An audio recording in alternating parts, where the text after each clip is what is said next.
On today's To Your Point, episode number 6, Tennessee baseball and Vol Twitter at the center of the college baseball world. We're talking the 16-team college football playoff, how that may change the sport. Also, what is Michael Early's future in College Station? I'm getting set to move to Nashville, and we got a birthday to discuss as well. Jam-packed show here on this Tuesday, May the 13th. Guys, I'm Chris Phillips. He is Blake Ruffino. We appreciate each and every single one of you tuning in, guys. As always, make sure you like, subscribe, turn on notifications, check us out via podcast. Wherever you get your podcast, you can also find us across all social media platforms, as well as our website, secunfiltered.com. And as always, we are powered by our friends over at FanDuel. Visit FanDuel.com/SECU to join today and get started with $200 in bonus bets when you win your first $5 bet. Once again, that's FanDuel.com/SECU to get $200 in bonus bets today. I am Chris Phillips. He is Blake Ruffino. This is To Your Point, episode 6, and we have got a ton to discuss here on this Tuesday, May the 13th. Blake, what's going on, my friend? Appreciate you taking the time. Excited to be chatting again, once again, with you. And like I mentioned, top of the show, we do have a birthday. Happy birthday to the legend himself, young Ben Ruffino. Yes. Young Ben Ruffino turns a year older. Happy birthday, man. Years Congratulations. Old today. Last night, we're at the plate, bottom of the third. High leg kick. My man gets an RBI single, right, smoked it. If the kid in front of him would have ran, my man would have been running for days. He comes off to home plate when he scores. And he says, he looks at me and he goes, birthday smash.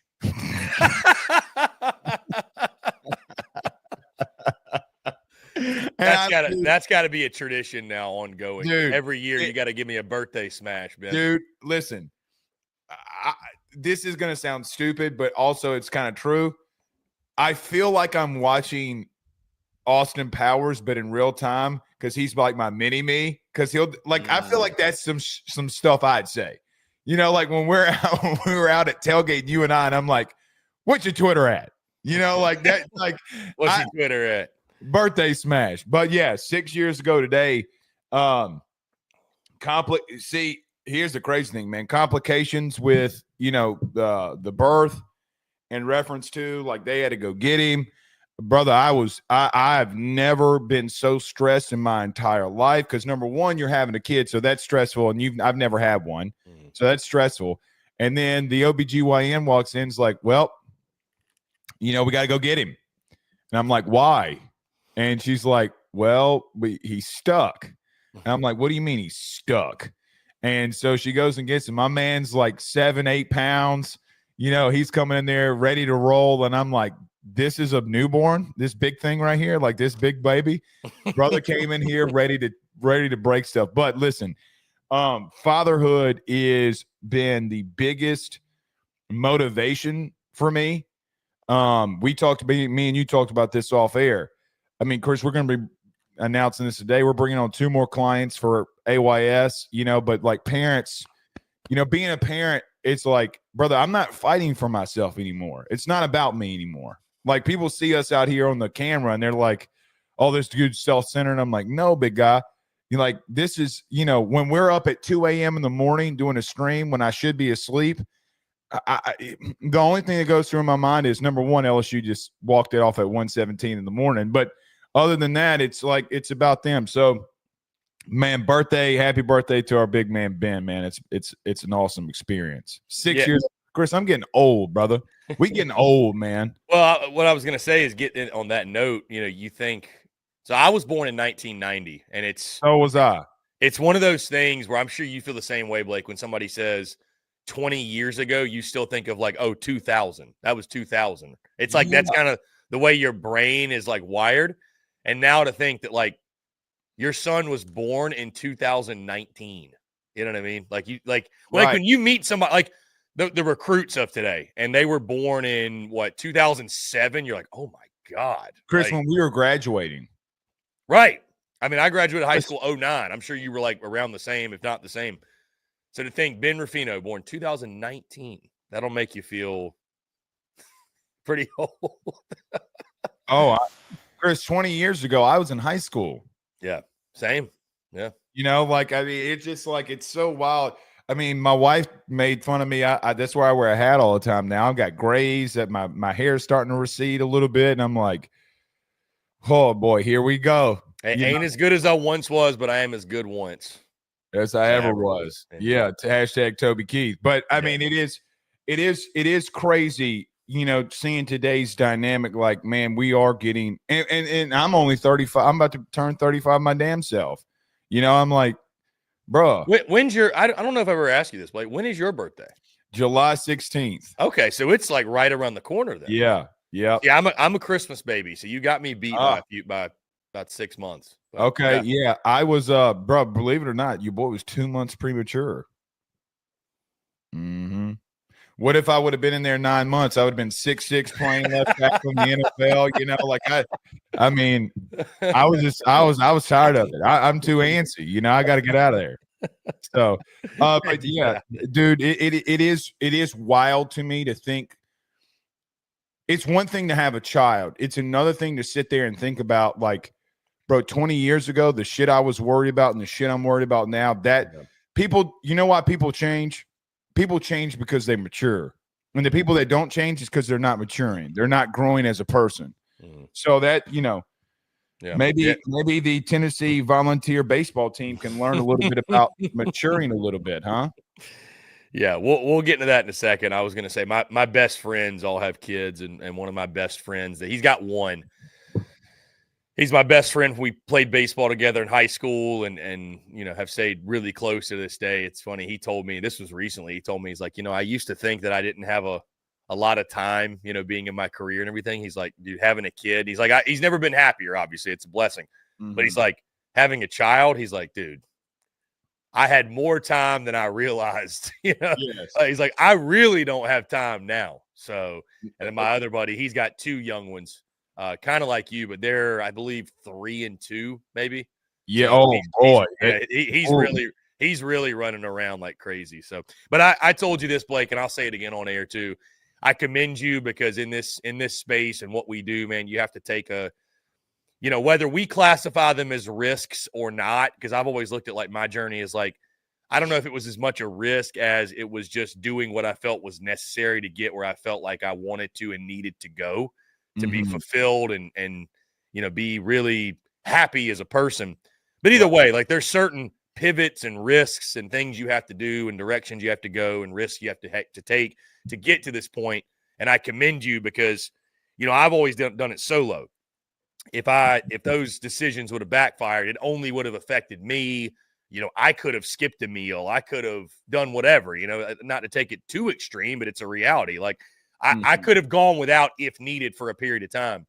I commend you because, again, you had a wife, children, people that depended on you, and you were able to take that risk and successfully do it. So I commend you greatly. Again, that's a hell of an accomplishment. So that really – and some people don't probably realize some of the – I mean, just think any – you know, people look at the podcast space, the media space. Just think of any entrepreneurial journey, if you will. And think of the risks necessary from a financial standpoint, from a time management standpoint, from a, you know, emotional energy and spirit standpoint. And then think of that again with a wife and children to support. And that's such an extra level of pressure that, again, I'm sitting here talking about it. I can't even comprehend that level of pressure because I'm not in that position. So you can speak to it. Obviously, I have a lot of respect for you, and I commend you, man. That's something to be really proud of. That's a whole other level of achieving it. I was thinking about this when we talked about it yesterday. Think about this. Well, first off, AYS Twitter, Facebook got started in 2017. Okay, where you and I started around the same time, right? But I didn't do like shows, podcasts like that, like what you were doing, right? Like I was just breaking news. Essentially, like, hey man, I'm gonna have fun. I know a lot of people, and I'll tell you the first thing, the change thing for me was Steve Insminger being the OC for LSU, and I was like, I mean, it's past the time now. I mean, they'll tell you. I get a text from somebody inside their camp like, hey, my dad's gonna be, or my grandpa's gonna be, or I'm gonna be. the next OC of LSU. So I break it, and that's when it started. But the interesting thing is, in 2021, Hurricane Ida hit Louisiana. It was a Category 5 hurricane. Obliterated our studio. Obliterated everything around us. Chris, for 2.5 months, I would leave my full-time job.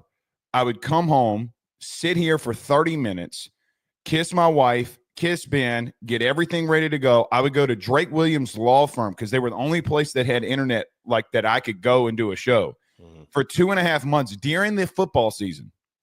During the football season, I would literally be away from my family for probably all day. Didn't see him. Didn't see Ben that whole time. But I thought to myself, like, look, man, you're at a crossroads, right? Like either we're going to do this and I'm going to have to sacrifice time with my family, or I'm going to give up, quit, and not pursue it. Well, clearly you could see my path of what I chose. And it was probably the best thing after. But the thing about that, and anybody in this space, brother, it took me from 2017 to 2024 to do that. Or no. Yeah, 2024 to do that. It took 7 years. Chris, almost a whole decade to go do this full time.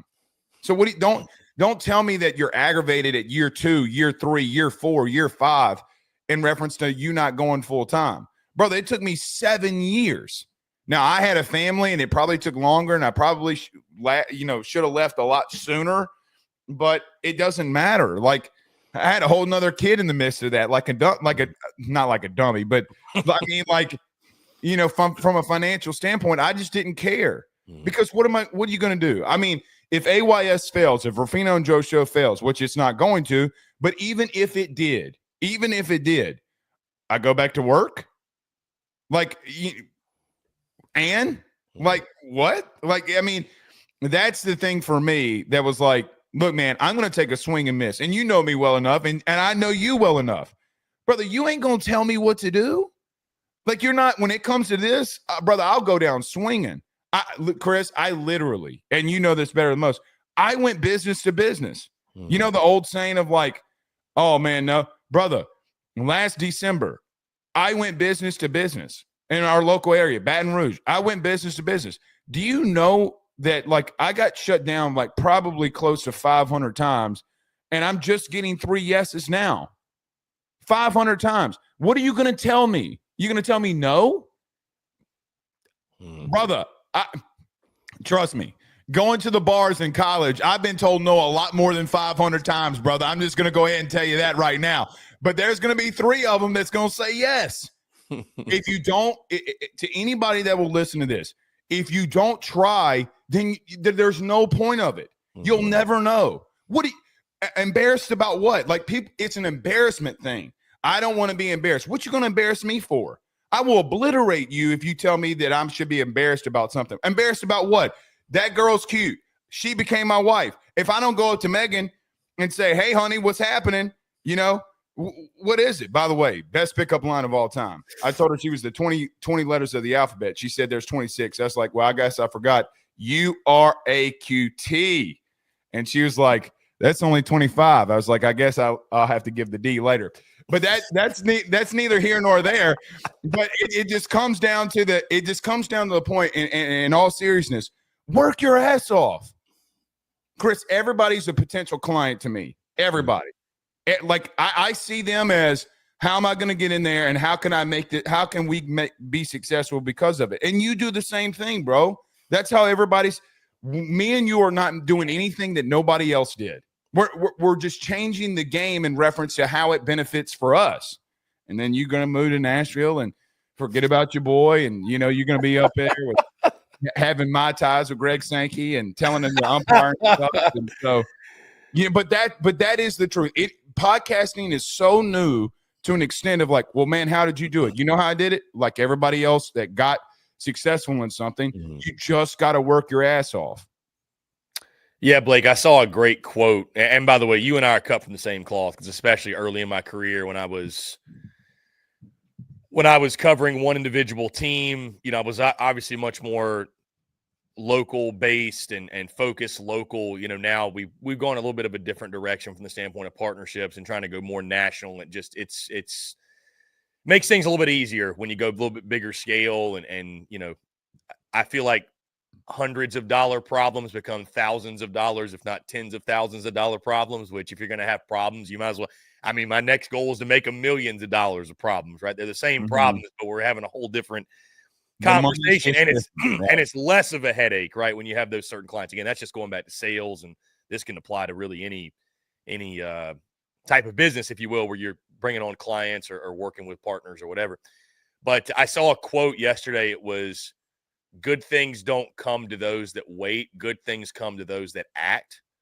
I would add to that, though, good things come to those who act and have the patience to see out the results of those actions. Because to your point, I mean, I tell people all the time, people ask me for advice. I'm sure they ask you the same. I mean, I tell people, outside of find what you're passionate about, become grossly obsessed with it, you need to be willing to eat shit for 5 years. Like, it may happen in 6 months for you. I don't know. That's why you can go Hawk Tour and it could happen in 6 minutes. Yeah, well, I mean, that 15 minutes of fame, that 15 minutes of fame is about run out. I saw some video of her at a celebrity poker tournament. I saw it too. Putting Adrian Peterson in a chokehold, and I'm like, what are we doing? Right. This is like the convention of once wases. All people to put in a chokehold, he might like it. He's gonna pull that damn belt out and whip some ass. Oh, hey, no, Adrian Peterson. We all had this grandma or auntie or what. Don't let him get that switch. Let him get that switch.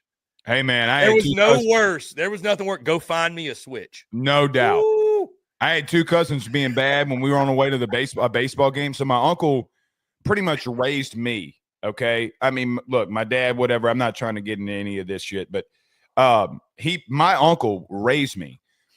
He was a head baseball coach for 30 years. We were on the way to a baseball game because we went to every single baseball game. My cousins, Evan and Clay, who are both head coaches now, ironically, they were being bad in the back seat. My Aunt Tony, she told my mom, pull that damn car over. She goes out there, she grabs a switch, and she comes in there, and my mom had a white Villager, Nissan Villager. Okay, she opens that back door. She starts swinging. She's hitting me. I'm like, hey. And my big ass took the brunt of it. So both of them are getting married. And I'm like, listen, no one in this building has taken more hits and licks from switches more than me in this wedding. No one. Them switches, boy. I still like to this. I'm like, I don't know what. That is like the most durable piece of a tree. I don't even know if I could go find one right now. They found them. They could find. I don't know exactly what, because it's not a hard. I'll tell you this: if you're listening to this and you don't know what we're talking about with the switch, you're probably one of the motherfuckers that need to be hit with the switch. I know. There's some of y'all on Twitter that need to be whipped with a switch. The European mind cannot comprehend getting hit with the switch. There's some of y'all that need to take a switch. You didn't take a switch to the ass, and it shows. Some of you. Hey, and by the way, them cypress trees in Louisiana, boy, them switches don't be moving like that. They're built for wind. They're built for durability. You know what I mean? Dude, my buddy growing up, his mom had something that was a wooden paddle with holes in it called the Enforcer. She was a little crazy. And when she pulls back, the air suction be pulling your booty cheeks too. You know what I mean? Yeah.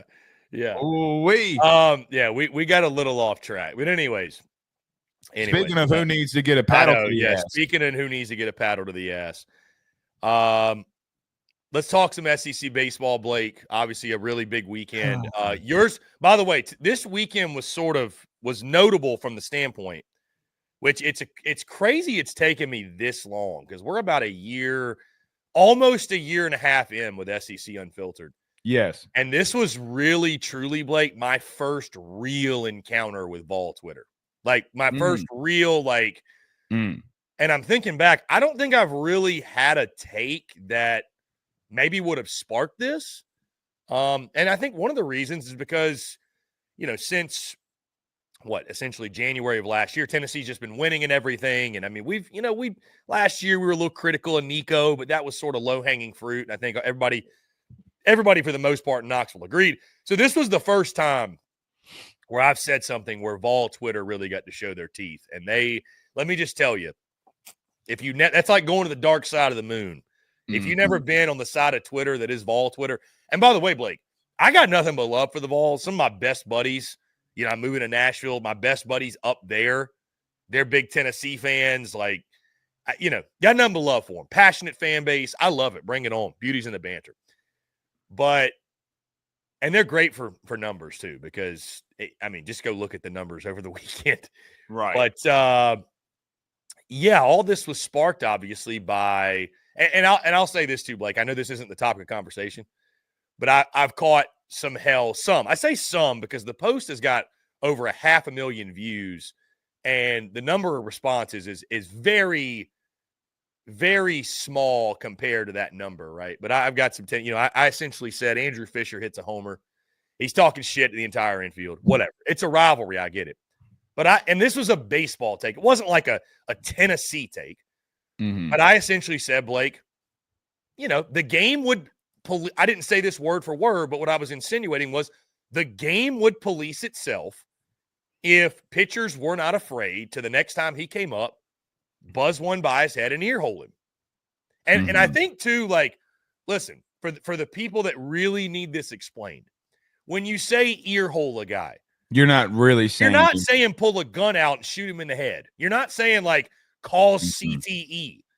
If I throw it at your head, Blake, it's your job to get out of the way.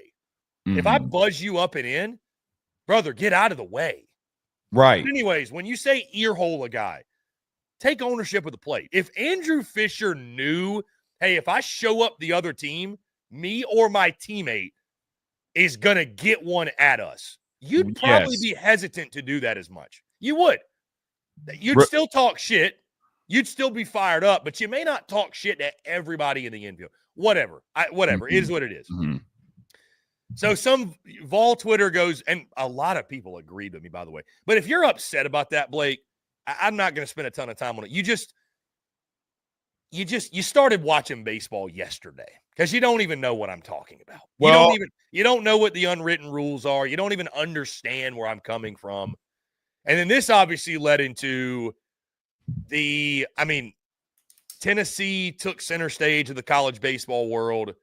Mm-hmm. You have a scuffle post game. The Vols have lost 5 of their last 6 series. Again, I know you've got a lot to say about it because, the theatrics and I know it pisses them off, but it's followed one team all season, Blake. I saw it a few weeks ago in Baton Rouge with the Antigua thing. It's followed them. It's followed them every week to a point where I simply made the point, be who you are, be emotional, be fiery. Like, don't change your identity. I get it. But you also have to understand that when you're and they, by the way, they want to say, hey, this team's won 39 games. I get that. But you've lost 5 of your last 6 SEC series. Right. Like that's what we're talking about here. So, Blake, I'll let you take it. But Tennessee, all those theatrics and everything and whatever. I'm not saying go out there and be robots, but the way they play, it's fine when you're kicking ass, but there's a reason it's gone so viral since the weekend. When you're not winning, that shit doesn't hit the way it does when you are winning. Conor McGregor in his prime, Muhammad Ali in their prime, when they were talking shit and they were beating the hell out of people, everybody is amazed by it. Because when you go out there and you picked a round you're going to knock the guy out in, it's absolutely amazing. You can't say anything to anybody when you go out there and you knock somebody out and you talk that much trash. Some of that in fighting is a little bit of head games. And I know that it's a little bit of head games in baseball too. But Chris, the problem that I have is that Tennessee this season is like the Conor McGregor that's currently active. Like you're getting the shit beat out of you, okay? And you're still talking trash when there's a lot of dudes that can beat you. And I think the thing for me with them is this. There's two things. You said one massive thing that people don't understand the game. You're a college pitcher. So your perspective of what you need to do is different than a guy that, with all due respect, who I went back with. And listen, when I say all of this, people need to understand when we're debating, I'm not calling this guy Austin Brown, I think it was. I'm not saying anything negative about him. The take that he had towards you in reference to, oh, you're trying to get our players hurt. Well, no, in the game of baseball, there are repercussions. In any sport, there are repercussions. You confirmed to me that you never watched prime Yankees in Boston. You never saw when Pedro. There's documentaries behind this about. I literally replied to somebody, Blake, and said, "This is the baseball I grew up with, and it's the GIF of Pedro with the like." I mean, it's, and it's funny you bring up like oh my God, what about like the and CTE is a real thing, by the way, and head trauma, and like we know this from the football side. Blake, how many of those legendary Hall of Fame baseball guys that we know and love, how many of them are dealing with that? Like, let's not be over dramatic here. I mean. Come on. I mean, brother, Pedro Martinez went up after Manny Ramirez got hit in the shoulder and went up to Manny and went up to another player and says, pick who you want. Pick who you want. And he throws up and in at Alex Rodriguez and then hits him, which then sparks the whole fight. You're confirming that you don't know ball. And by the way, Blake, that's when Yankees Red Sox was great. Yes. It was great. Yes. And listen, it's very rare that you see this now, okay? But that is a part of the game. Now, if people want to say, hey, Chris, listen, I agree with you, throw it at his ribs. We've come a long way, whatever. Throw it at his ribs. Okay, whatever. It doesn't, the premise doesn't stop of what you were trying to say. The premise is you're out there talking shit and you're getting your ass whooped. So, for an example, why didn't you talked about you coming to Baton Rouge with Antigua. Why weren't you doing that type of shit? You brought this up too. Liam Doyle did not have his antics, the same amount of antics that he has on the mound when he had it in Baton Rouge. Why? Well, since 2023, you're 5-4 against them. You said that you run college baseball. Now, this one's going to get clipped because the last time I said LSU runs, and I'm not saying LSU does run college baseball. There are dudes that have your number. Chris, there are dudes that have your number. So you wanted to take over the sport. You couldn't do it on the field, and you're still talking shit. That's the part where it's like, hey, the first thing that you got to do is make sure that you win before you start telling that team that they suck. Bottom line, somebody punches you in the mouth and knocks you out, you can't tell them that you suck. You can't.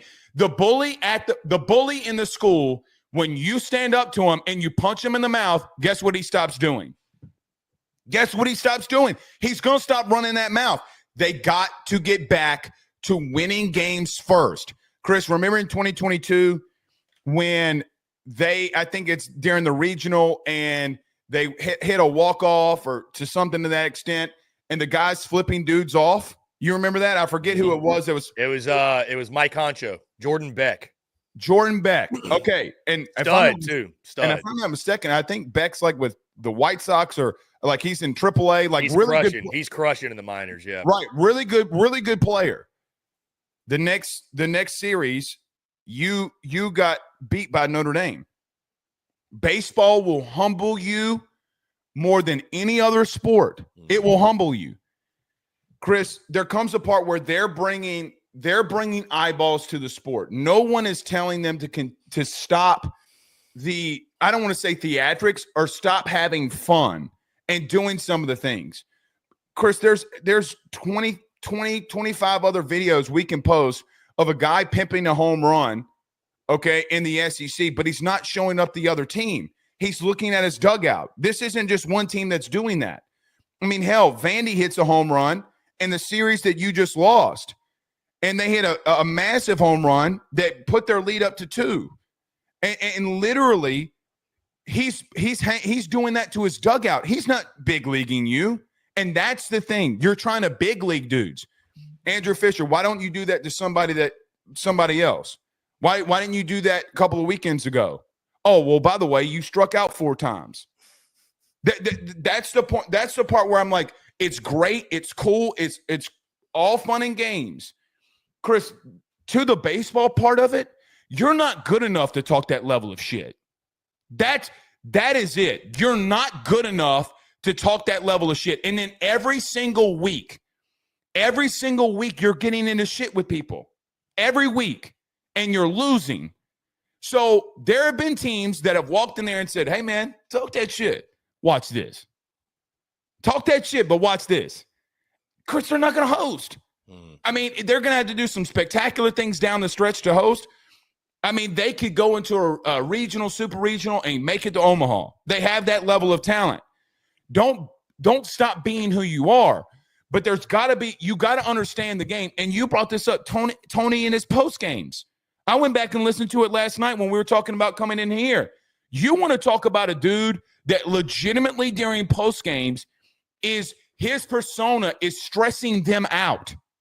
Go listen. It's stressing them out. So they feel like they have to act like that. But here's the thing. I saw some humility in Tony Vitello this week. As soon as that whole incident at the end of the game with Vandy, you notice how him and Corbin were sitting there talking to one another at the end? Oh, man, I'm sorry. And then when he's done talking to Corbin, he's looking at his team. No. Keep that same energy. If you're going to do it, you got to keep that same energy. But you're the guy at school who thinks that he can just talk shit and nobody's going to do anything about it. Well, teams are doing stuff about it. And listen, it's one thing that you're post-national title and you're losing. Everybody goes through that, Chris. But you went out and got the number 1 and number 3 players in the portal, and Liam Doyle and Andrew Fisher. And you want me to have any form of sympathy for you when you got 2 draft picks that will go in the first round. Nobody else would go through that and get those guys in the national championship or not and not have those repercussions. Chris, the last thing I would say here, too, you are getting eyes on the sport. But there's going to be someone that throws at you. And Antigua, my guy, you're 5'7". Don't go up to these big dudes trying to fight. What do we do? What were they mad at, by the way? Here's the thing. What were you mad at? What was Tennessee mad at with Vandy? That they walked you off? You were talking shit, and then they beat you, and then they started talking shit. What are you mad about? Chris, it's I'm going to say it. It's soft. It's very, very soft. It's kind of baby shit soft. Oh, you're talking shit when you lost? Brother, think about this.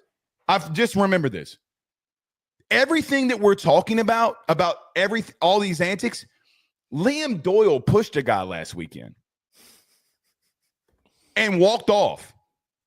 Chris, what would have happened in I say our day, but when we were if Manny Ramirez would have pushed A-Rod, what would have happened? What would have happened? Yeah. Would have gotten ugly.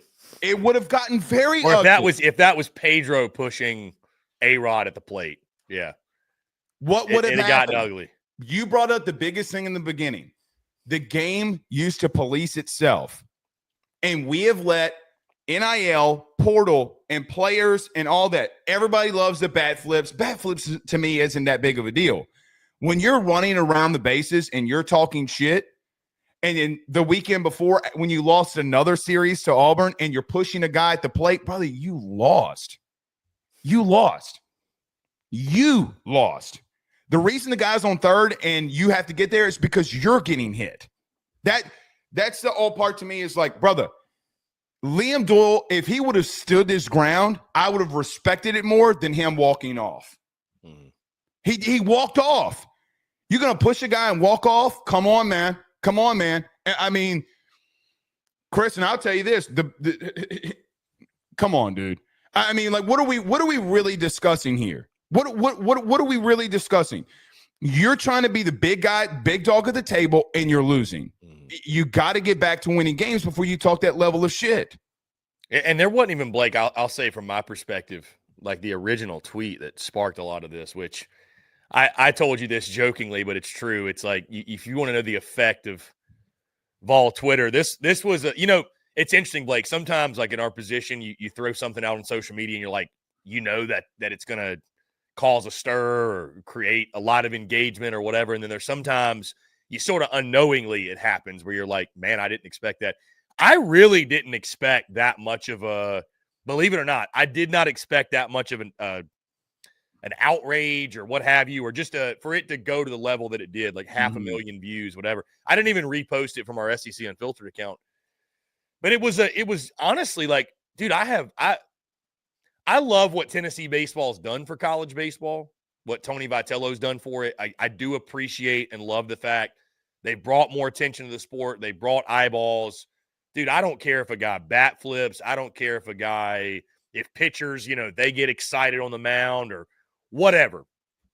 But with that being said, again, when you are big leaguing people and showing up people, it's not even an emotional thing. It's just like, it's an understood thing. All right, that's fine. You got yours. I'm going to get mine. Like, we're going to get ours back. And then we'll be even and we're good. And we keep it moving.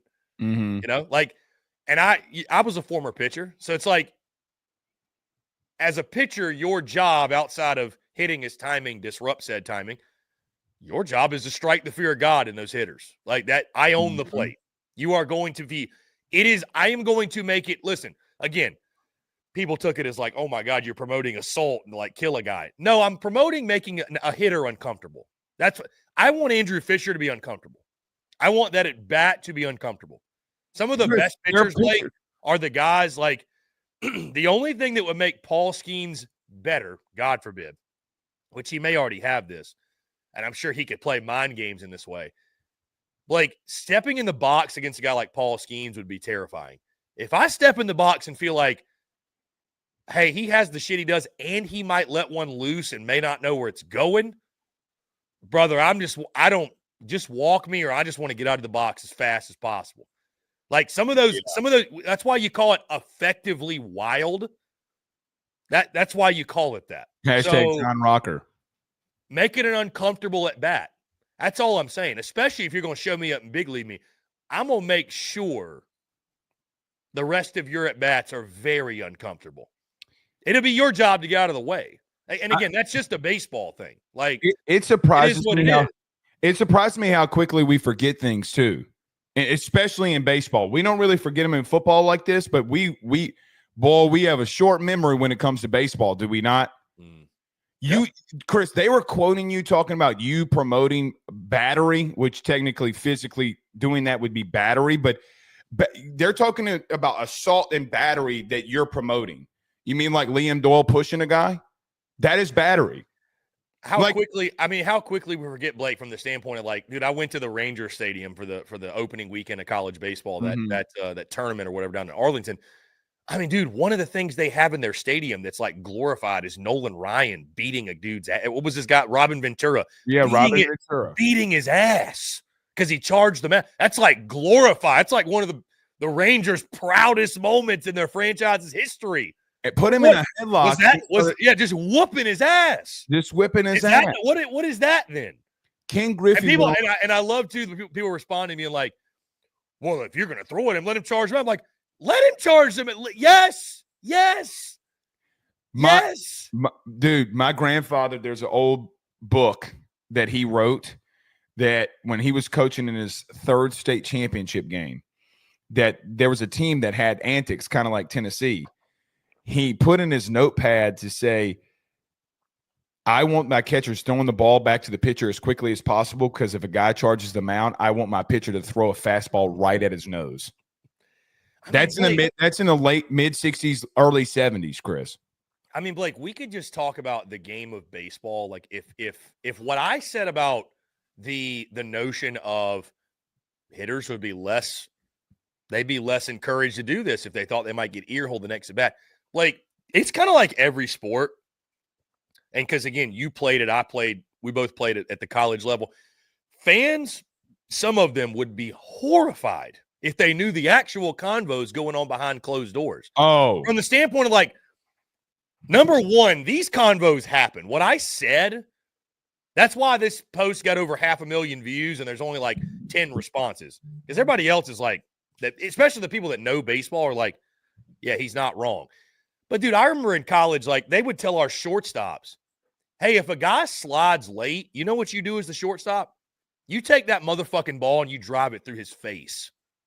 If he doesn't want to get down, he's going to be brave and break that double play up. That's your base path. Throw it right through his face. And guess what? I saw a guy in college do that and broke the dude's face all to pieces. Broke his nose. Our shortstop was an asshole. What do you mean to say? But you got down late. You're in his throwing lane. Eat shit. You know what I mean? Like, yeah, dude, I know things change and player safety for the better. To think about, Blake, we used to truck the fucking catcher. We used to, dude. Think about now I'm sounding really old, but like the old days of like, rest in peace, Pete Rose, trucking a guy in an all-star game, a game that would be meaningless today. You know, it's just, I get it. The baseball players are different. I totally get it, but Pudge Rodriguez staying at the plate, catching the ball for the Marlins when they won the World Series. Yeah, I remember he holds the ball. He's like, yeah. I'll never forget watching that as a kid. Right. I mean, but that's the point that you're trying to make. Yeah. Now, did he get up and start throwing punches? No. You know why? Because he won. He won. Chris, here's the thing about Tennessee. They're 5-6. They've lost 5 out of the last 6 SEC series. 5 out of 6. And here's the thing with Tennessee that I feel like everybody thought that they would be like always on the pedestal, and they still can make it to Omaha. That's the great thing about baseball. But this sport will humble you very quickly, very, very, very quickly. And listen, keep that same, brother. Keep that. Do that to a team that's got 2 starters that are 6'6". Bro, they go to Arkansas this weekend. Do that to Aloy. Do it to the entire Aloy family. By the way, I mean, I'm just throwing this out there. They came to Baton Rouge this weekend. They were running 20-25 deep. 20-25 deep. Like, what are we talking about? I mean, like, it's and this happens in all of sports, right? Remember the hack-a-shack back in the day in basketball? Mm-hmm. Shaq would then physically abuse people. I mean, like we've become a little soft in the sense of, brother, if you're gonna show me up, you're gonna take one in the ribs. Bottom line, you're gonna take one in the ribs. And guess what? Petty will always come back to get you in the ass. Didn't last year, but Chris, they're fumbling right now. They want to. And listen, think about this. Why don't you do that after you make an error? Why aren't you talking shit? Because they're 280th in the country in stolen bases allowed? 280. Like, brother, you're not that good of a team to be talking that level of shit. So, and like I said, dude, again, I know there's some Vol fans they'll never forgive me for it, but I'll say it again, man. I got nothing but love for the Vols. I know maybe it's different for you, but I got nothing but love for the Vols. I love going to Rocky Top, love the fan base. I'd love to see them in Omaha. I'm just saying, like, when you're playing with their flair and pizzazz and style and you're winning, it's awesome. But when you're not and you've lost, and I know you've won 39 games, when you've lost 5 of your last 6 SEC series, it's okay for everybody to look at each other and say, hey, let's walk that walk before we talk that talk. Let's tone it down a little bit. Let's talk shit after. There's nothing wrong with talk shit after. Let's still play with fire, passion, energy, emotion. But let's save the shit talking, because like you said, Blake, and we'll leave it with this. The bottom line is this. There's 2 kinds of people in this game. Those who are humbled and those who are about to be. Right. Which would you rather be? Right. How much more do you need to be humbled is the question.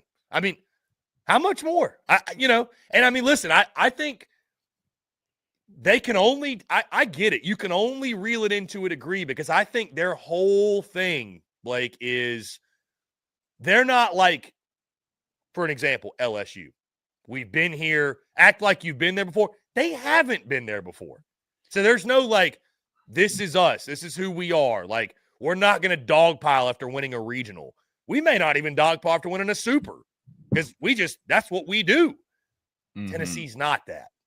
And I'm not saying Tennessee's going to think, oh my God, he's calling us, but you're not that historically. Like so their identity is us against the world, chip on the shoulder. That's fine. But just know when you're not winning, it goes from looking really, really cool when you are winning, Blake, to like the post game of the Vandy thing. It's like, it's just goofy. It's just goofy. Like, It happens to everybody. Like Tom I'm not saying you are goofy, but that in particular looks goofy. Well, that particular does. People turned on Brady, remember? His last season in the NFL when he threw an iPad. You thought it was cool that he threw iPads on the sidelines when he won Super Bowls. Now y'all making it the lead of what's the damn show with Stephen A. Smith? I don't even remember. First Take. He's a crybaby. Well, was he a crybaby when he did it in the Super Bowl when he was down 28-3 and he came back and won a Super Bowl? Right? Like, I mean, and that's it happened to the best football player of all time. What makes you think it won't happen to you? I'll say this too, Blake, just to add on to it. For all the Vol fans that are upset, and there are many, Blake, you can speak to this as well as anybody. And I don't care. Like I said, I mean, listen, it's great for content. I'm all for I hope more people talk shit because it fuels convos like these. But Blake, you know as well as I do, Vol fans, if you're wondering why it's so severe, because people have come at me, but Blake, I've seen everybody talking about there's always one team involved. There they go again. They're like, hey, Blake, this is what happens when you act like you invented the sport. And people gonna get, hey, people are ready for you. We can't earhole a guy or throw one between the numbers of the ribs. So what's the next best thing people are gonna do? They're gonna talk shit. They're gonna go to Twitter. People are getting their licks in, Blake. That yes. Hey, welcome to being the hunted. Welcome to being the target on the back. When you put that target on your back, especially. Blake, this is what happens. People are taking it out on Tennessee right now. We'll see how they respond, but people are getting their licks in. There's no question. To your point about you can only reel it in so much, it can't come. None of that can come from Tony either because he allowed it for so long. He can't go now back to him and say, guys, chill out. It's got to be player led. Mm-hmm. You got somebody that's been on that team has to go out there and say, and it's probably got to come from Liam Doyle, but he'll never do it because he does it too. It's got to come from a player that says, hey, bro, you know what? Let's show them who we are. Let's show them who we are. And at least Liam Doyle will back it up. Don't shove a guy. Don't shove a guy. But you want to be a psycho, fine. I mean, you're one of the best aces in the country, so I can at least respect that. Right. Well, I got to ask you probably the biggest question to your point, and it's shows history. Are you ready? I'm ready. What's worse, talking shit and getting your ass beat, or Michael Early having the team that he did and then losing to Missouri? I mean, it's got to be Early, man. I'm curious where this convo goes, Blake. This could be long or it could be really short and sweet. I don't think Michael Early can survive this. I just like them losing to Missouri. I don't know that even 48 hours later, I have the adjective to accurately describe I don't even know if shocking really fits, here's what happened though, Blake. They were up 6-3 in the ninth on Friday. They gave up 6 runs. They lost and they fucking mailed it in. That you can't convince me otherwise. They mailed it in. They got their asses beat Saturday and Sunday. And you can talk about the pitching, but the lineup just did not show up. Just didn't show. I will say this, Blake, and maybe I shouldn't say this because they're all getting paid very well. Very well. There is a part of me that feels bad for the players because they're not trying to fail. I don't know. I almost wish I'm hoping for a 30 for 30 on this Texas A&M season because it's one of the most, Blake, it's one of the most baffling. I'll put it to you this way for those out there listening. It would be like if Texas this year in football went 5-7. And that ain't gonna happen. That is that not kind of the equivalent? Like, or if maybe they went 6-6, but like, no, it'd be like 5-7. They missed the postseason entirely. Yeah, it would Blake, be. Blake, that's what I'm saying, though. If I'd have told you, and baseball's different, though. Baseball's different than football. So I guess if I told you, hey, Blake, my bold prediction is A&M's going to miss the postseason and get swept by Mizzou, you still would have said it's possible. You wouldn't have had that same reaction to the Texas football, the comparison. But you still probably would have been like, all right, like, I don't know about all that. I mean, it is baffling. I can't remember an SEC team with that type of preseason hype and expectation being where they are, crumbling to the point where they are now. I thought that there were signs early on in the season. I remember on March. Oh, dude, you were telling me in February, I don't like these in-game decisions, Chris. It's, yeah, I'll give you credit. I mean, we had a long, me and you. So I don't know if other people in media do this, but I know that I do. I will call people that are in the media and have hour-long discussions about what I think to see if I'm stupid or not, just to make sure that I'm not stupid. Me and you had a discussion in early March, or February, and I'm like, Chris, the decisions that he made, and I'll never forget this. They lost to Cal Poly. Mm-hmm. Who? Yeah, on a Sunday, right? They lost game 3 of that. Yeah. And I call you the next Monday, and I'm like, I understand what I'm about to say is a little bit far-fetched, it seems like. Chris, I don't understand the decisions he made. I don't understand what they're trying to accomplish at the plate. I don't understand anything that they're doing. This is what happens in the ramifications of you having so much worry about losing big-time players that you hired their friend. Should I also add into this combo, by the way, Blake, the Mike Grahovic tweet from Sunday? Should we add that into this combo as well? Yes, go ahead. Yeah. For those that missed it, I don't know if he's deleted the tweet, but we reposted it. Sure, many of you have seen it at this point, but father of Gavin Grahovic, out for the season with an injury, fantastic player, was great as a freshman last year. But essentially, I can pull it up because I've got the screenshot. He tweeted on Sunday, he comes back, they come back. Enough said. Any issues, come discuss with me. Now, we posted the screenshot. I posted it on Instagram. We took it down because the Grahovic family, I'll just say, reached out to SEC Unfiltered. Hey, do you mind? Whatever, dude. I'm not going to die on the hill of this content. It's totally fine. Hey, is what it is. But you said it.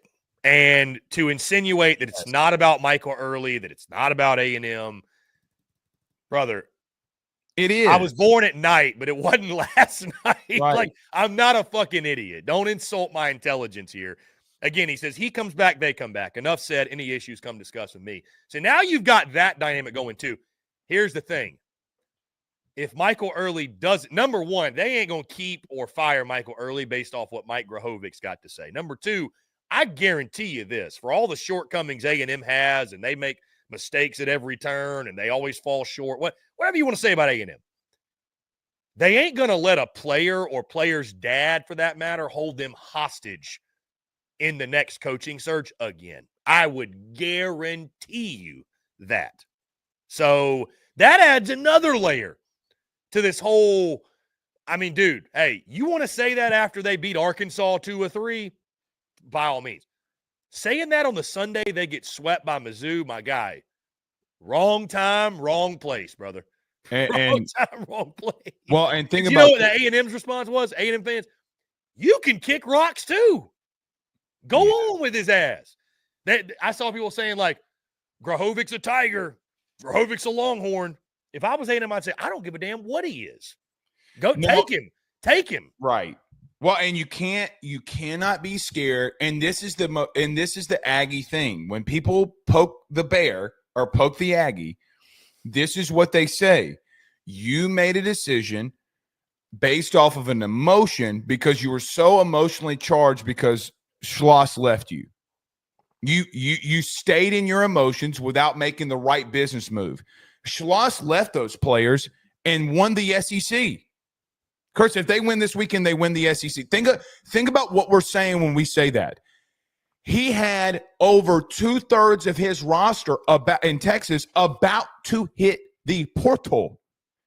And he said, I'm out. And now he's proven. What now? Schloss didn't say a word. He didn't do an interview about it. He left in a bad way. And a lot of us got on to him about it. What did he know that we didn't? What happened behind the scenes at A&M that we don't know about? Chris, A&M, for the first time in a long time, went into a season where they could say, yeah, we're finally here. We could be a top dog. And Chris, every year like we do in football, we promote them up and they lose. This is the worst that they've ever done it, though. Schloss left those players and is going to win the conference, something you've never done. I just love, Blake, the way you phrase the Schloss. What did he know about it? I'm like, this is the ultimate villain arc. Like, is Schloss, God forbid, is Schloss about to become the good guy? Is he about to be like, are we about to pull the whole 180? Be like, you know what? He was right. To me, I can't even fathom that, dude. Like, the ultimate villain arc. It's like what did they say in Batman? You either die a hero or live long enough to see yourself become the villain. He's going to live long enough to see himself be the villain and then the hero again. Chris, if they win this weekend and he wins the SEC, he will be the hero.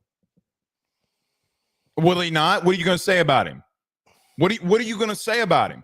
And this is the thing, too. You were so scared to lose Chase Laviolette, who let you down this year, with all due respect. Chris, he's not even projecting in the top 20 anymore. Chris, there's Major League Draft podcasts. They're saying, if he has another weekend like that, he goes into the tournament and he flops. Chris, you have people who have no ties to A&M, to SEC, to anything. They're coming out there saying that they don't know if he doesn't need to come back. That's how bad things have gotten. So his season's been very underwhelming. There's no question. Chris, I've never seen a top player be this bad. And listen, I think his approach at the plate, Michael Early can't say anything to his buddy. You did not bring in a coach that could come in there like Schloss and put their foot down. He's their buddy, Chris. He's their buddy. What did you expect? Now, I will ask you, because I don't believe in this, that you can't fire a coach after 1 year. Says who?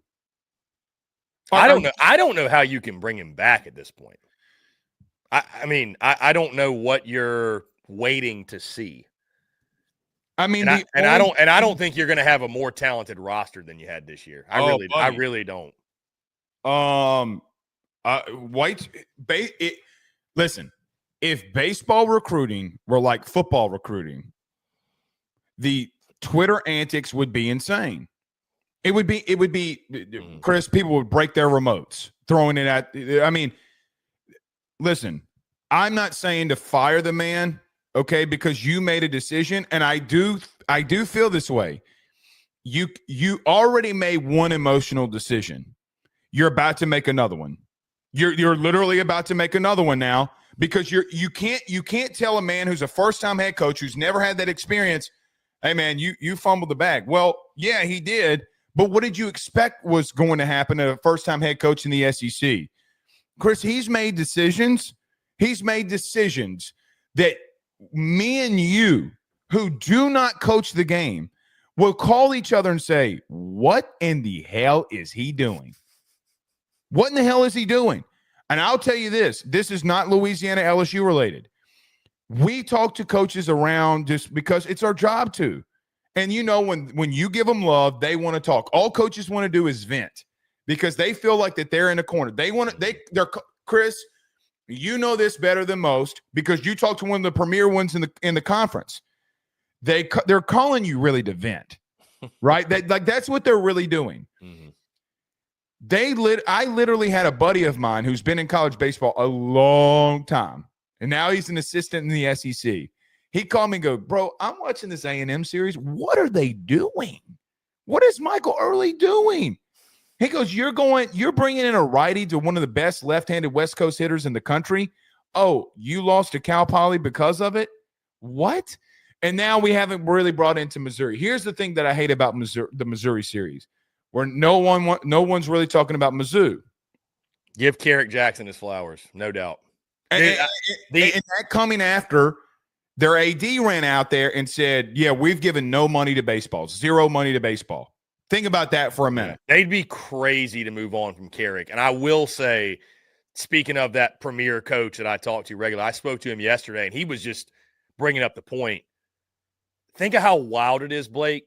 A&M showed no fight in games 2 and 3, yet Missouri did, who came in that weekend 0-24. And those kids are still battling their asses off for Carrick Jackson. They have truly nothing to play. They have a couple of hitters that are hitting above 300, and they can swing it a little, but that's about it. But their season is over. All they can do is play spoiler, and that's still enough for them to go play with their hair on fire. Chris, they did that to A&M. Let's call it what it is. They just did that to A&M. Yeah. And listen, baseball. And guess what? They can do it again with Mississippi State coming to town. They can ruin their season. Bingo. And listen, what happens if they do it again? What happens? I mean, and Chris, I'm going to say this, and this is going to bite me in the ass. All right, hold on. When we saw the pictures in the dugout of players emotionally like crashing out, well, that's on you. I mean, we have dogged Michael Early a lot today and a lot this season. No. I mean, like, he's not the one swinging at a slider 2-3 feet off the plate. Right? Like, I mean, there comes a part where Ryan Prager, buddy, you left a fastball right down the middle of the plate when your catcher set up outside and you got rocked. Sorry. I mean, Chris, there comes a part where listen, people obliterate you because when you talk about players and them doing the wrong thing. The problem with that is those kids got paid to come back to A&M. Here's the truth. Some of them are getting paid 7 figures. Yes. And I told you this before the season even started. There were players that are on that team right now that committed to other schools when they were in the portal before Early came back. Okay? Mm-hmm. And those players were warned, are you sure that you want to do this? And they all said yes. It's also a part on them. And I don't know if they took the offseason seriously.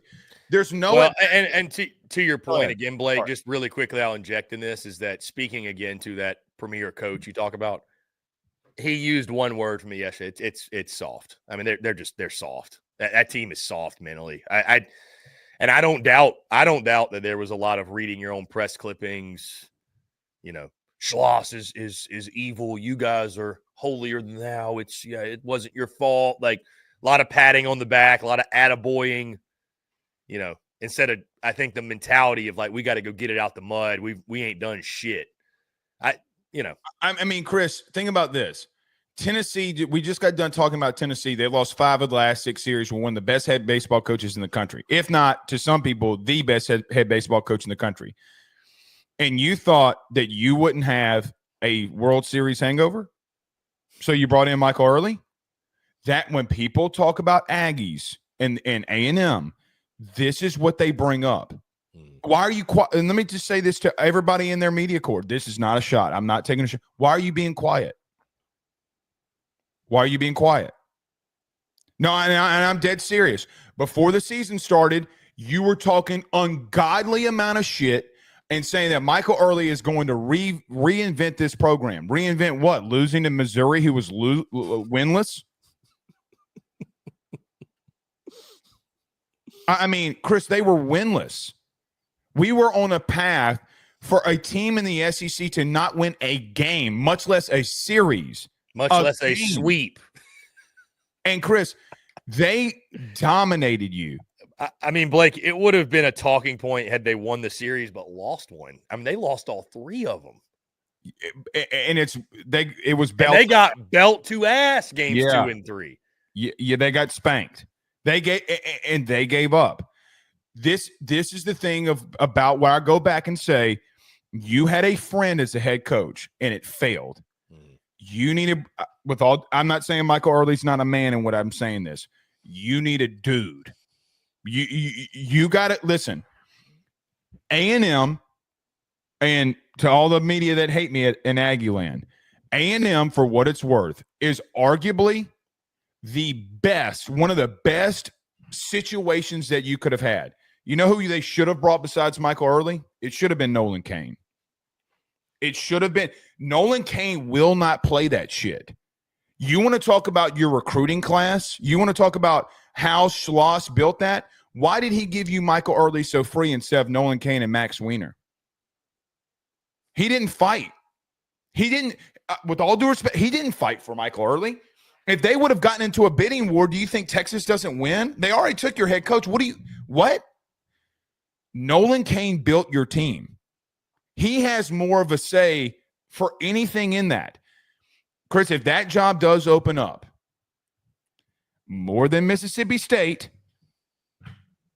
watch out. That's all I'm saying. Watch out, because that is I don't give a shit what anybody tells me. That place, when right, will dominate. They got to get out of their own way. That's what they got to get out of their own way. Go get a dude that can come in there and win. Who says he can't be objective, unbiased? That's an LSU man talking about that A&M job. Am I wrong? No, I think you're right. If there's one thing that A&M across the board is not lacking is resources and funding, Chris, and they just need the right leadership. They need the right leadership. That's why football, everybody looks at him like, what are you doing? Now, I like Elko a lot, and I will say I like Mike Elko a lot as a coach. But you have more brother. They spent $75 million to fire a coach, and they're still losing. Blake, I want to ask you this really quickly. Okay. Do you think people love to say he's a player's coach? Is that an overvalued thing in sports, do you think, like a guy being a player's coach? Because I will say that sounds good, but Blake, you know as well as I do, the best coaches that I can think of, you know what they all have in common? They will chew your ass out. They strike the fear of God in their players. I mean, they're not, like you said, they're not their buddies. They need to fear you to a point of they respect you. Like, I ain't fucking with coach. We might joke around here and there, and like, I went out and saw Florida practice. They'll joke with Kevin O'Sullivan. But you've seen that motherfucker. I mean, he's a scary looking dude. Like, dude. He will, I mean, some of the convos that I would like to repeat right here that I know I shouldn't and won't, he will, again, I think of Kevin O'Sullivan. I think of Jay. Something about scary little dudes in Baton Rouge, 5'7" dudes in Baton Rouge that strike the fear of God. And I don't know how Jay Johnson scares Bear Jones, but he does.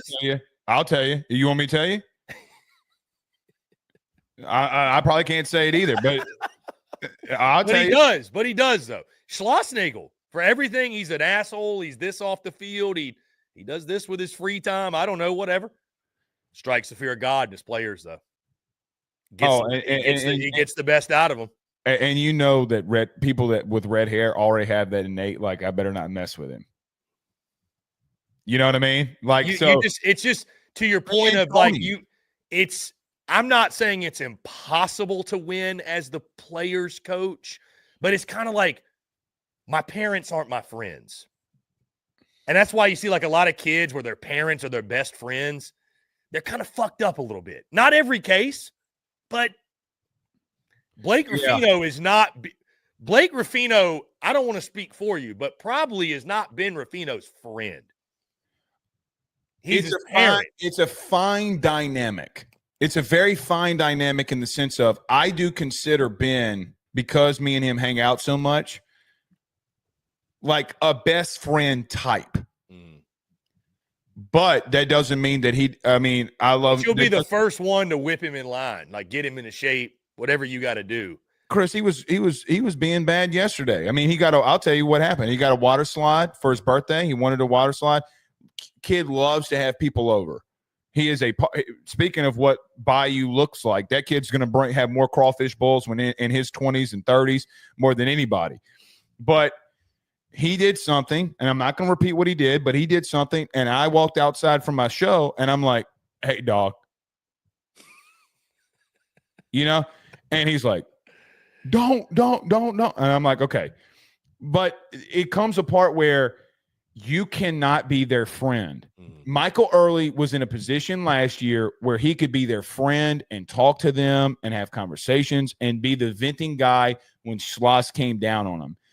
The first thing he should have done when he got the job was, listen, the role and he should have been open and upfront with them. Listen, because this is different for everybody now, my role has to change. Chris, having open conversations with 20-year-old kids, they would understand. Chase Laviolette would understand. But I think Jay's a player's coach. I think Tony's a player's coach. I think deep down, even though like a guy like Sully is an asshole to like from the outside looking in, Chris, go watch the series this weekend when they beat Texas. I think it was Donay. Donay hits that ball out in the right field this weekend. I want you to do me a favor. When he hits the home run, go watch what happens when he gets back to the dugout with Sully. Go watch what happens. Chris, he basically gave him a mini hug. Now, hugging that big-ass bear is probably scary in and of itself. But it tells you a team that started off 1-11, they had success in beating the number one team in the country. And the first thing the kid does when he gets back to the dugout, he's giving a mini hug to the big gorilla in Florida. I mean, Kelvin O'Sullivan can take on a gorilla. Let's just be honest, okay?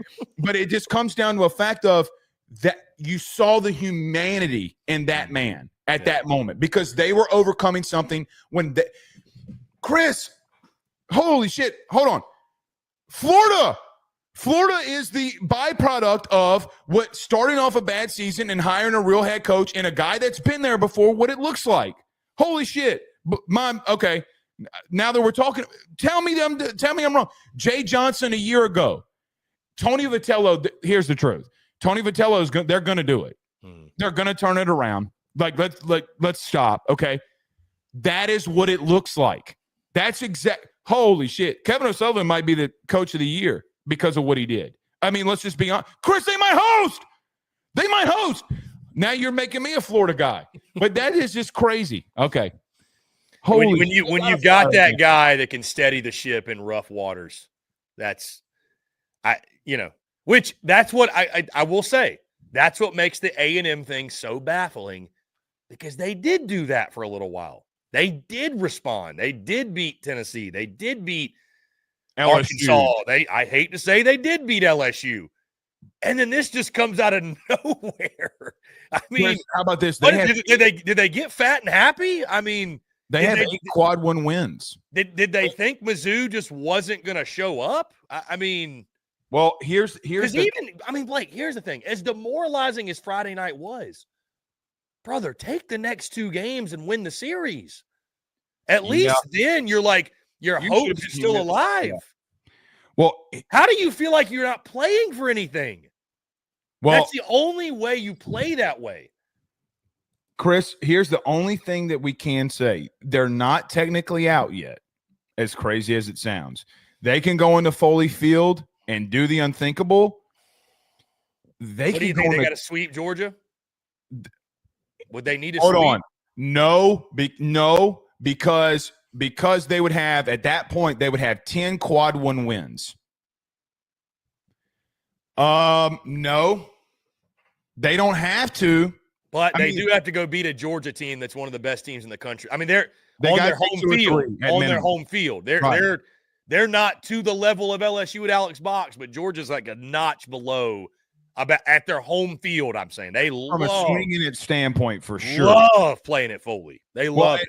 And another thing, they got to make a run in the tournament.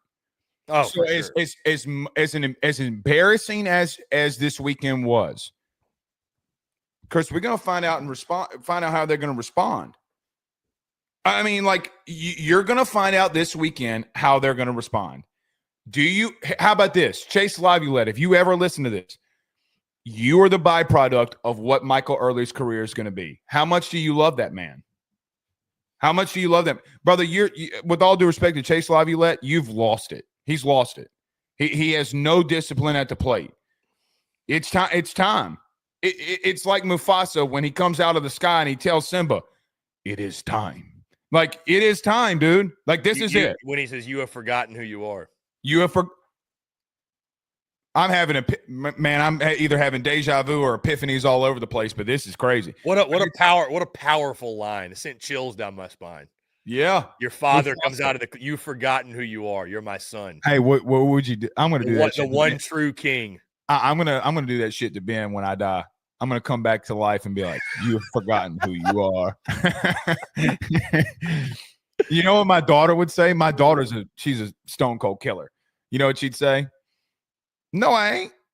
She's a stone cold killer. She's a stone cold killer. But again, Chris, baseball is a humbling sport. But man, you got to go into Foley and win. At minimum, you got to take 2 or 3, or you got to win the SEC, which you're just not. They're not going to do in a single elimination. They're not going to do it. They're going to have to go on an impeccable run that I just can't. I can't see happening. Somehow, Blake, we went through this entire episode and did not talk about Paul Mainieri. Well, okay. For those that don't know what week it is, in case you're living under a rock, Blake Ruffino's LSU Tigers take on the Fighting Mainieris in Columbia, South Carolina. You know, and if you're on social media, and I'm going to be careful how I say this, because if I would have said what I wanted to say, but, you know, Chris, I put out a tweet this week or yesterday that said he's going to do everything he can to beat you. And some people thought that's a little league. Yeah, okay. No, it's not. He will do everything he can to beat you. It's gamesmanship, bro. I mean, what do they have to lose? They're going to throw the kitchen sink at LSU. They're going to throw everything at them. And LSU does not hit on the road. Here's what I'll say about Mainieri. I like Paul. Okay, really, I do. I mean, he was here for some magical moments. But I have no sympathy for him right now in this regard. He ran out there during the Florida series for LSU last year and said, well, Jay had a lot of the players that I recruited. You know, that was a big part of my brother. You did not recruit Paul Skeens.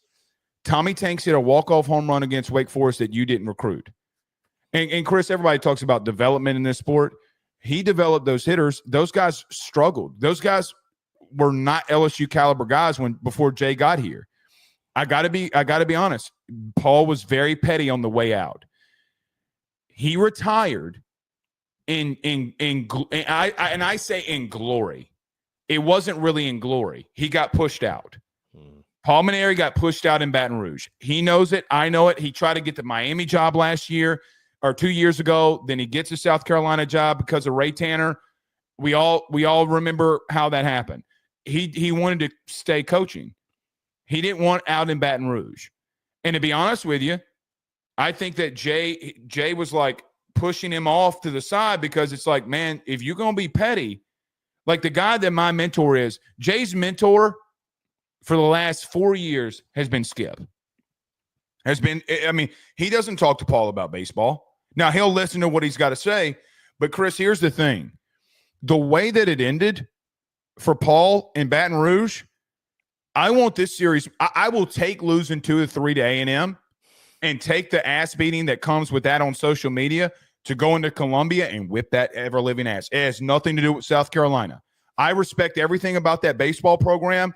The way that that series with LSU and South Carolina used to be biblical. Biblical. And this man could coach the freaking Savannah Bananas. And I wouldn't give two Rudy Poos. I want them to go in there and whip that ever-living ass, because he left this place petty. You could have been a legend here for the rest of your life, and you've tarnished that. Chris, he has tarnished a legacy. because of the pettiness. And then here's the thing. He walked out there during a football game at South Carolina and said, "This is the loudest place that I've ever heard a football game." He does that. He does that to piss people off here because of him being pushed out. You know it's not. So I hope that Bear Jones, Kate Anderson, which, by the way, the reason I kept looking at my phone the whole day, the lefty's back. It was a cramp. I want him to shove it up his ass because nothing pisses people off, and nothing pisses me off more than the way that he's brought on the pettiness. What has people in Baton Rouge done to Paul? We hadn't said anything to you. We could have taken multiple victory laps about you getting your asses clapped all up and down the diamond because they've gotten their asses clapped all up and down the diamond. Chris, have I said a word publicly other than yet? Nope. Watch my petty ass this weekend if LSU goes in there and starts whipping that ass. Pictures are going to be flying. I've already sent you one or two of them, I think. Watch. Which it's I do think, and there's one thing that I got to say this. If there is anybody who can turn this around, don't underestimate Paul now. I'm going to warn everybody that will listen to this. Don't you dare do it. Terry Rooney is a lot of things. Great pitching coach is not one of them, but all right. If they got an infusion of cash and they could go get talent, Paul's a really good coach. He knows what he's doing. The problem is South Carolina, I told you this when they hired him. You have a guy that won't go out there and recruit. And in today's world, you cannot. This is more football. Chris, call any head coach in the country right quick and do me a favor. Ask anybody if when a kid committed in baseball, there was an unwritten rule that you can't flip them. Like you weren't supposed to do that. Paul's not going to go out there and recruit like that. I'm pretty fired up for this weekend. I want this one more than any. I never tell a team to go and sweep, especially on the road, because it's so hard to sweep teams. But Chris, if Texas falls this weekend, if they fall this weekend, God forbid they got swept, and I don't think that they will. Arkansas and LSU have a chance to do something and win the outright title. This isn't all on go and beat Benary. Could you imagine if Texas does fall this weekend and LSU and Jay Johnson win the regular season SEC championship because they have the win over Arkansas, that Jay Johnson and company go into South Carolina and go into Columbia and win the SEC regular season title, by beating their former coach. That would be storybook. That's what you got to go out there and sweep them, man. And they're not they're a bad team, but they still got some players. You can't just go in there and Mizzou this thing. And I will tell you, here's some deep sourcing for your ass. I know that some players have been like, the A&M loss shook the SEC. It shook. If you think that players in locker rooms around the country aren't saying, "Hey, dog," all right. Do you think that Tony Vitello? Do you think that Jay Johnson? Do you think that Kevin O'Sullivan has not brought up anything that can happen in this league if you're not focused? Yeah. You're an idiot if you think that they haven't done that. Go in there and win 2 or 3 for all I care. I want that dude to lose because of how petty he's been. Pettiness will come back to bite you in the ass now. Two types of people. Those who are humble, those who are about to be. Yeah. Yeah. I want this one bad, Chris. I want it. I want it bad. I want it very bad. It's going to be a fun weekend, man. A lot on the line in the SEC. A lot on the line in general, man, when it comes to the college baseball world. And this time next week when you and I are chatting, we'll be in Hoover, Alabama. Looking forward to it. My first SEC tournament experience. Oh, well, shit. We didn't even get to you going to Nashville. I guess we'll do that next week. We'll do that next week when I'm live from – well, actually, next week I will not be – we'll figure that out. I guess I won't technically even be in Nashville next week because I'll be in Hoover. Oh, you'll be in Hoover. Yeah, so we'll figure it out. Okay. Blake, good stuff, man. Guys, appreciate you all tuning in. To your point, episode 6 in the books. He's Blake Ruffino. I'm Chris Phillips. Guys, as always, make sure you like, subscribe, turn on notifications, check us out via podcast. Forget your podcast. You can also find us across all social media platforms, as well as our website, secunfiltered.com. Once again, for Blake Ruffino, I'm Chris Phillips. This is To Your Point. Till next time, y'all take care. We'll catch you on the other side.